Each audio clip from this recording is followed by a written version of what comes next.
Coming up on Network Africa,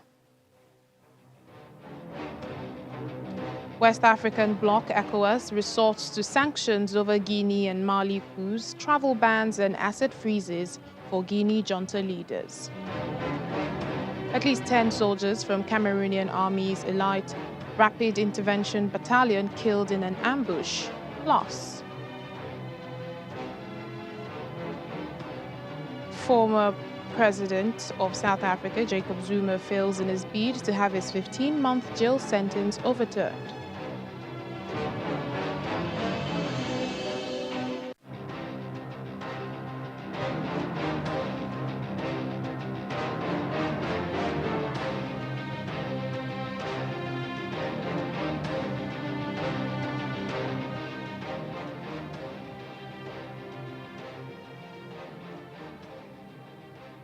Hello and welcome to the program, everyone. I'm Layo Adegoke.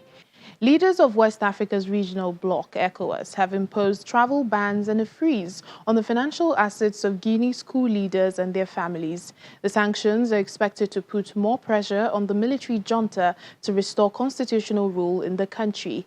The decisions were announced after a summit in Accra, Ghana on Thursday. ECOWAS also wants the junta to conduct elections within 6 months and insists that none of the military leaders should be allowed to contest the polls. West African leaders gathered in Ghana's capital, Accra, on Thursday to decide how they can steer Guinea back towards constitutional rule after a coup ousted President Alpha Condé last week. The 15-nation economic community of West African states condemned the putsch and has suspended Guinea from the bloc's decision-making bodies. Ghana's president, Nana Akufo-Addo, is the ECOWAS chairman, and he says he's counting on the leaders to help offer durable solutions to the crises. We are required to take informed decisions on these matters that will have long-term consequences for the stability and the defense of the democratic values of our region. I count on you, Excellencies, to help proffer durable solutions to the crisis. And I'm confident that, as in the past, we will rise to the occasion. Regional heads of states decided to freeze the financial assets and impose travel bans on Guinea's junta members and their relatives, insisting on the release of President Alpha Condé on a short transition. Looking now at the political situation and the way forward, the head of state insisted that the transition must be very short. Must be very short. And they even went to the way of clearly stating that the transition should not last more than 6 months. So 6 months, election should be held. This time, the authority decided to go on specific sanction directly to individual. So we are not going to have the general sanction where we impose a ban of traveling, ban of trade, financial sanction on all activities, financing activities of banking and financial sectors.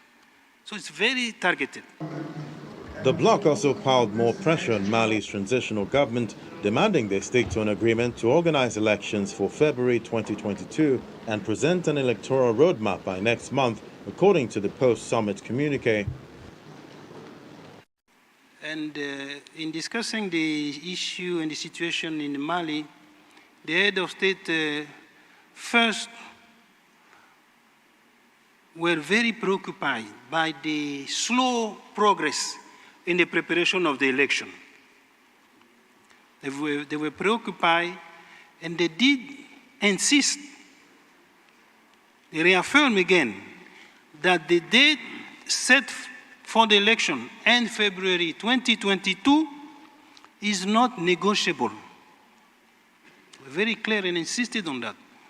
The date for the election, end 2022, is not negotiable. The junta in Guinea, led by Mamadi Doumbouya, a former member of the French Foreign Legion, is holding consultations with various public figures, groups and business leaders in the country to map a framework for a transitional government. As part of the 4-day consultation, the junta is meeting with Guinea's main business lobby and executives of mining firms operating in its bauxite, gold, iron ore and diamond sector. The junta has not said how long the transitional government will last or who will lead it. Meanwhile, the leaders of the 2 recent coups in Mali have been granted amnesty by the country's interim parliament. Colonel Assimi Goïta and other army officers involved in overthrowing President Ibrahim Boubacar Keïta in August last year and interim President Ballon d'Or in May this year will not face prosecution. The motion was passed by an overwhelming majority of Mali's National Transitional Council. Colonel Goïta has said he will respect the February 2022 deadline for civilian elections set by the previous interim government. At least 10 soldiers from the Cameroonian Army's Elite Rapid Intervention Battalion are reportedly killed in an ambush on Thursday in Bamsemi in the troubled northwest region. A video on social media showed naked bodies of soldiers on the ground and 2 armored vehicles that were set on fire. A separatist group has now claimed responsibility for the action. Cameroonian Army General Valery Nkar, who is stationed in the region, confirmed the attack but gave no further details. 7 soldiers are said to have been killed earlier overnight between Sunday and Monday in the Kumbo zone in the northwest region. One of the separatist factions ordered a 15-day lockdown in the northwest and southwest regions. Now, these 2 English-speaking regions have been torn by separatist violence since 2017. The conflict has already killed more than 4,000 people and displaced tens of thousands others, according to the International Crisis Group. Well, a delegation of Somalia's international partners have visited Southwest State to meet with its president, electoral authority and civil societies on the country's upcoming elections for the House of the People. Reaffirming support for holding a credible electoral process, James Swan, the United Nations Secretary General's Special Representative for Somalia, says the president has underscored his commitment to ensuring a credible and transparent process. Southwest State has made commendable progress. It is one of only 2 federal member states to have successfully completed elections for the upper house in line with the agreed timeline. This is very encouraging, and we hope to see similar advances with preparations for the House of the People elections. Our discussion with the President and his team focused on how a free, fair, and credible election will be accomplished in Southwest State. And there was agreement in our discussions that such an electoral process is a strong foundation for the legitimacy of any government. And I'm pleased to state that the President underscored his commitment to ensuring a credible and transparent process. The credibility of an election cannot be judged on the day of voting alone, of course. The process leading up to polling day is equally important.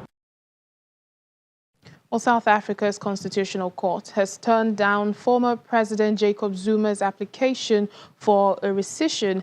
The majority finding handed down by Judge C.C. Kampepe finds that President Zuma has not met the statutory requirements for a rescission.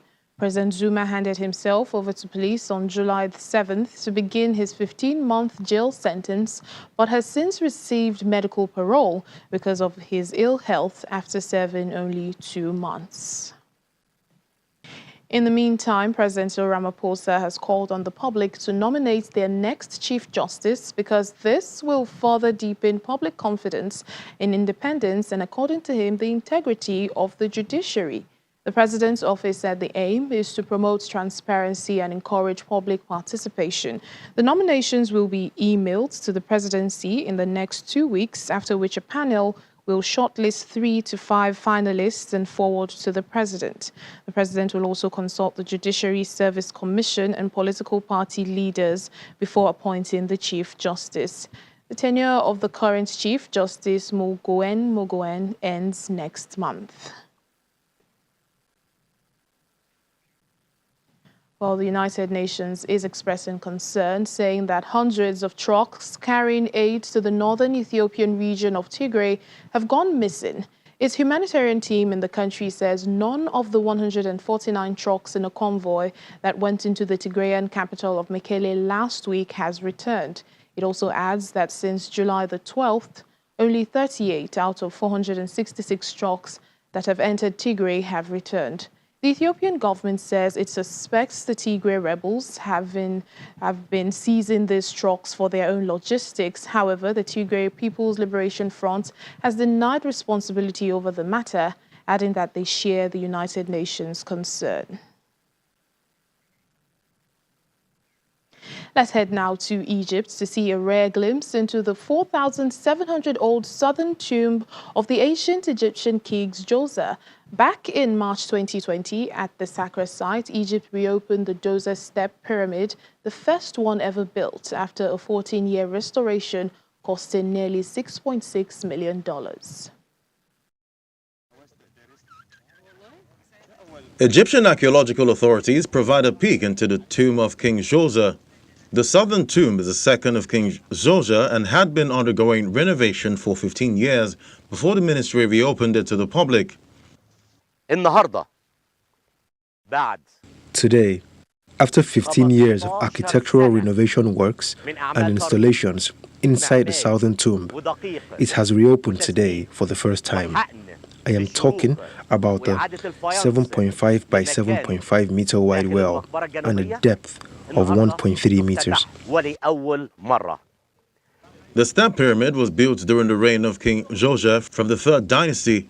Below is a group of passages leading to the main burial well, which is 28 meters deep and 7 meters wide, and is listed on the World Heritage List of the United Nations Educational, Scientific and Cultural Organization.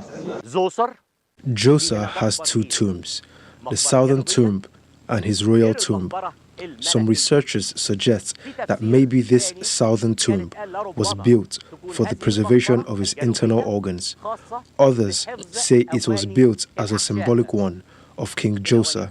So here there are either a symbolic tomb or a tomb to preserve internal organs, or to be distinguished from the royal tomb that exists in Abydos in Suhag. The southern tomb is smaller in comparison to the royal tomb, with a 7.5 by 7.5 meter wide well and a depth of 1.30 meters. Some researchers suggest it was built for the preservation of Djoser's internal organs, while others say it was built symbolically, according to Mustafa Waziri, Secretary General of the Supreme Council of Antiquities. Rwandan conservationist and vet Dr. Olivier Ngesimana is on a quest to save his country's grey-crowned cranes.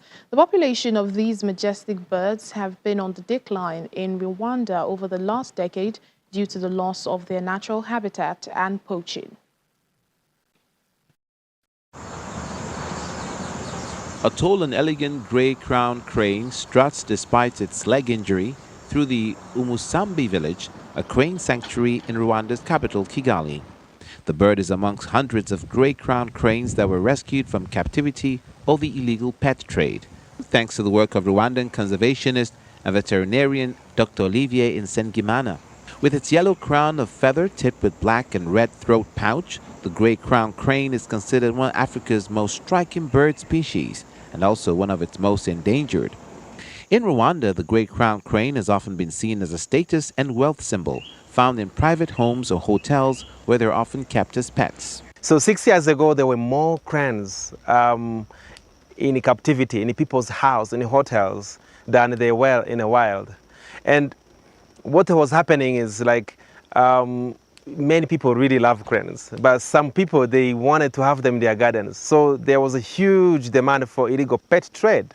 So local communities, driven by lack of awareness, poverty, they were hunting or capturing them and selling them to the dealers.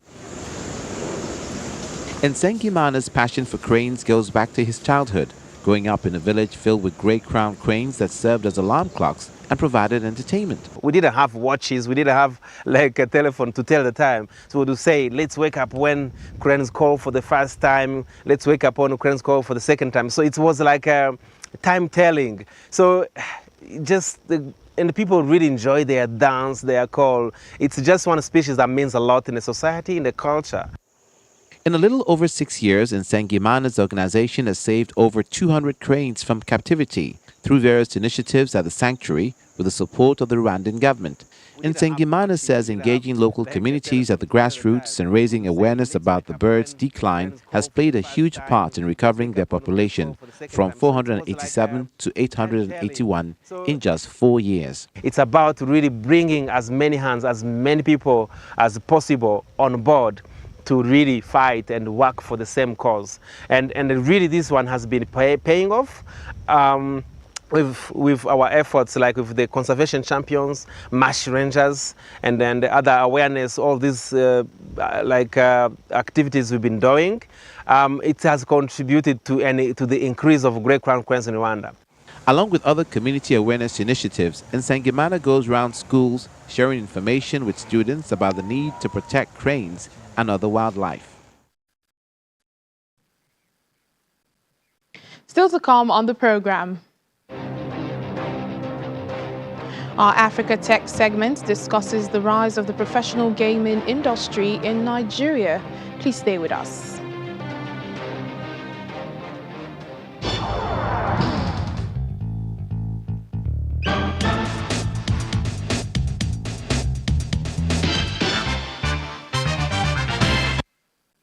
Welcome to our Africa Tech segment. A growing number of young Nigerians are working to build professional careers, hoping to become major players in the global gaming industry that has increased dramatically in recent years. Industry analysts say the sector could have over 250 million players worldwide and be worth about 1.5 billion by the year 2023. Olaoluwa Olumide Ojo started playing virtual football tournaments with his older cousins when he was just 3 years old. 10 years have passed and Olaoluwa believes he has the skills to turn his love for gaming into a career. I like to play Warzone, FIFA and Fortnite. In Fortnite category, I would say my favorite pro would be Mongrel. In all-around gaming, my favorite pro would be Tim the Tatman because they all started as little kids who enjoyed gaming just like me, and now they've grown to a platform where they could express themselves and play it on a day-to-day basis as well as making money. Esports has become big business around the world, driven by product sales, competition prize money, lucrative sponsorship deals and accessory sales. But the impact of the rise in prize money and advertising is only slowly being felt in Africa when compared to Asia and Europe. In Nigeria, most gamers play for entertainment rather than at the professional level. Kumi Adenipebi, founder of an online gaming platform, says he is confident that there is plenty of an untapped market in Africa. Africa is never late to anything. Africa just needs to always wake up when it's ready. And I think that time is now. Asians, Europeans have heard about esports because that is where the product started from. And the gaming culture is big in Africa, but not the esports culture. So all we need to do is introduce esports into that culture. Akitoye Arogumati turned pro in 2019 when he won his first tournament. He has gone on to represent Nigeria in several international games. The electrical engineering graduate has made a total of about 2 million naira since he started out. He says there is potential to even earn more. He agrees that esports is a promising economic opportunity for African youth who form a majority of the continent's population. I play FIFA professionally. I get paid because when you win tournaments, you obviously get paid. So the more you win, the more you get paid. And then I think more people should come in because when the scene is bigger, when you see a lot of people playing, definitely more brands will want to come in, and then it will get bigger and bigger, and then there will be a lot more prizes to go around. The competitive side of electronic gaming offers multiple players a chance to battle one another in teams. The matches can also be streamed live to fans and spectators. Well, joining us now to discuss the rise of professional gaming in Nigeria is David Odushote, a professional gamer with a decent online gaming platform. Thank you so much for joining us on Africa Tech. It's a pleasure. Well, one can say the video gaming industry in Nigeria is a relatively young sector in the country and even in Africa. How important would you say is gaming to tech economy? First off, I feel gaming is like the next big thing for most youths, because beyond the fact that I've seen wild people become friends in gaming, and how different competitions, tournaments, people winning money, people going here, people practicing and doing this, it becomes like a way of life. Everybody just wants to get better and better because it's more than entertainment. And most especially when you're going into a particular game that fits or suits your own passion. For example, so many people like football. So when you see so many people tilting towards the direction of FIFA, people want to play FIFA. And I feel like all we need to do technically is to really look at that aspect. We've not really tapped into it. Gaming is a very big deal. I've won over 10 million naira in gaming. So I can tell you for a fact that gaming is a major thing, and we need to tap into it in Nigeria. The mentality just has to change.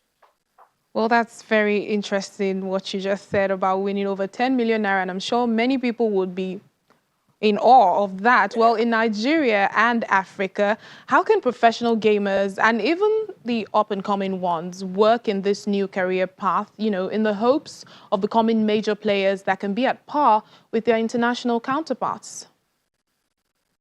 Okay, first thing I feel the mentality has to change. Some people play for fun, some people play for, they want to be the best. I don't play for either. I play because I just want to get better and better and better. I want to see people like me operate in a different dimension. It just amazes me when I see a child or someone playing with his eyes gazed at the screen, and then he's so focused, and then he does some things. I'm like, how did your brain calculate this? How did you get this from this? How could you do this? Why did your brain say this and mine didn't say this? So I feel technically what you need to focus on right now is discipline, the discipline of practicing daily. Yeah, the opportunity will come, but that doesn't mean you stop. Discipline of continuity, keep going at it, keep training, keep learning. Because I tell people that you think you are good until you meet someone better. So if you really want to sell your product out there, like you are skilled at this, you just need to keep going with, I don't think I'm good enough. Even when everybody tells you you're good, I say, I'm not good enough. So discipline is the number one thing you need to fix, and you need to get a better internet, because everything basically now is on the internet. If you don't have good internet, I feel like it is a major problem for you. You need good internet. If you have, for example, I sacrifice my journey. I technically go all the way from the mainland to the island just because of internet, that I might get good internet to play my video games. So sometimes I make serious sacrifices because of my goals. So this thing requires discipline, it requires time, and you just need to plan yourself well. Keep at it. The opportunity will come, but the discipline is the major factor that I feel most people should have, especially the ones who want to take it to a professional level. All right, David, just finally, before I let you go, do you see a future in the gaming industry in Nigeria, or do you think there's more that should, be in place, perhaps government policies or regulations that will push Nigeria to the top in the global gaming industry? Of course, yes, I do. I believe in it. I belong to a group called Braveheart on WhatsApp, and when I got into that group, I realized and I saw that we've not tapped into anything in this country. There are some guys that I've seen on that group that at the level I thought I was good, I was humbled. And then I felt, you are Nigerians, and this is you playing the same way this person plays. The last person that played Fortnite that won the prize money was $3 million. Now that is crazy. $3 million off the top, just like that for you. And then the remaining 99 competitors, the remaining 99, took about $30,000 to $1.8 million, split it among them. Now that's crazy. Now I feel like There's more to do, and we can get there. The only thing is we need the community. And I don't think we need to wait for the government to give us. The number one thing I wanted to emphasize on. We as a community, we youth need to come together and then create something for ourselves. And then we need continuity. If my WhatsApp group and your WhatsApp group wants to create a tournament for people, let us create it. And it must be consistent, because you cannot just get to EA and tell them to get servers to our country and there's nothing to show for it. We need better internet. We need something working for us. We need a good tournament foundation. And getting all that in place, I feel we should be ready to get everything to going, and then we can be on a better level, on a higher level. All right. Thank you so much. Interesting conversation. Thank you, David Odushote, professional gamer. Thank you. Yeah.